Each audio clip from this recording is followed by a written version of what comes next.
Hello, আসসালামু আলাইকুম guys. আপনাদেরকে HTML টিউটোরিয়ালে স্বাগতম। এই ভিডিওতে আমি দেখাবো কিভাবে HTML কপি করে কোন জায়গা থেকে কিভাবে রান করতে হয়। ফার্স্টে বেসিক নোটপ্যাডটা আমরা দেখাবো। আর এই যে ওয়েবসাইটটা সেটা হলো W3 স্কুল। এখানে একটা বেসিক HTML টেমপ্লেট দেওয়া আছে। ওকে, তো ফার্স্টে আমরা নোটপ্যাডে যাই। আমরা এই স্কেলেটনটা কপি করে নোটপ্যাডে বসাবো। ওকে, এবার আপনারা সেভ দিবেন। এটা হলো সেভ অ্যাজ। দেন আপনাদের জায়গায় আপনারা বসাবেন। জেনারেলি আমরা হোম পেজটাকে ইন্ডেক্স দিয়ে সেভ করি, আর এখানে এক্সটেনশন ইম্পর্টেন্ট। আপনি .html, এটা হলো এক্সটেনশনটা হলো .html, এটা দেওয়া লাগবে। তো আপনি এটা দিবেন, এটা এখানে সেভ হয়ে গেছে। এবার আমরা যদি ফোল্ডারে যাই, ফোল্ডারে গিয়ে আমরা চাইলে এটা রান করতে পারবো।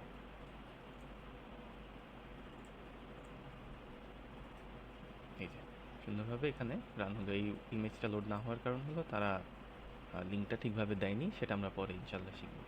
তো এইভাবে একটা নোটপ্যাডে রান করতে হয়। অনেকে নোটপ্যাড প্লাস প্লাস ইউজ করেন, তো বিগিনার হিসেবে এগুলাই মানুষজন বেশি ইউজ করে।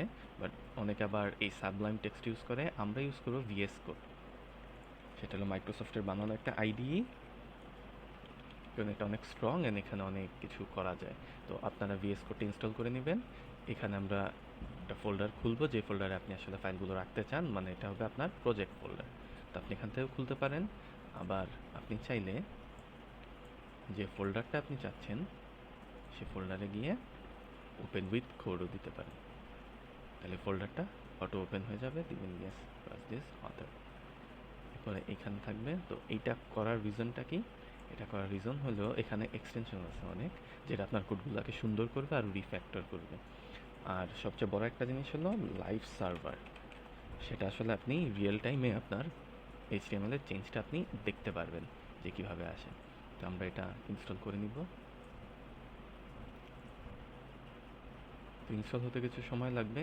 তো এই আইডিটা অনেক স্ট্রং, সো বিগিনার হিসেবে অনেকে ইউজ করে না, বাট প্রফেশনাল লেভেলে এটা সবাই ইউজ করে, এটাই আসলে ইউজ করতে হয়, তাহলে আপনি রিয়েল টাইমে চেঞ্জটা দেখতে পারবেন। ওকে, এবার আমরা আসি।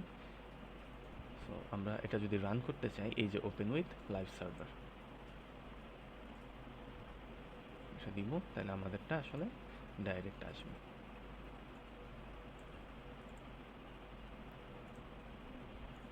সো এখন আমরা এখানে যদি কোনো চেঞ্জ করি এই পাশে HTML এ, তাহলে এটা আমরা ডাইরেক্ট এখানে দেখতে পারবো। আমাদের আলাদা করে ওয়েব পেজটা ওপেন করা লাগবে না বা রিলোডও দেওয়া লাগবে না।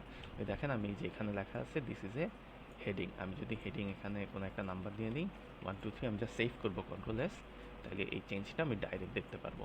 নোটপ্যাডে এই সুবিধাটা নাই, নোটপ্যাডে আপনাকে আবার সেভ করার পরে রিলোড করা লাগবে। ওকে, মানে এই ভিডিওটা এতটুকুই, যে আমরা কীভাবে কোনটা ইউজ করে কি রান করব। এটা পরের ভিডিও থেকে আমরা HTML এর বেসিকগুলো আস্তে আস্তে দেখব ইনশাআল্লাহ। Thank you.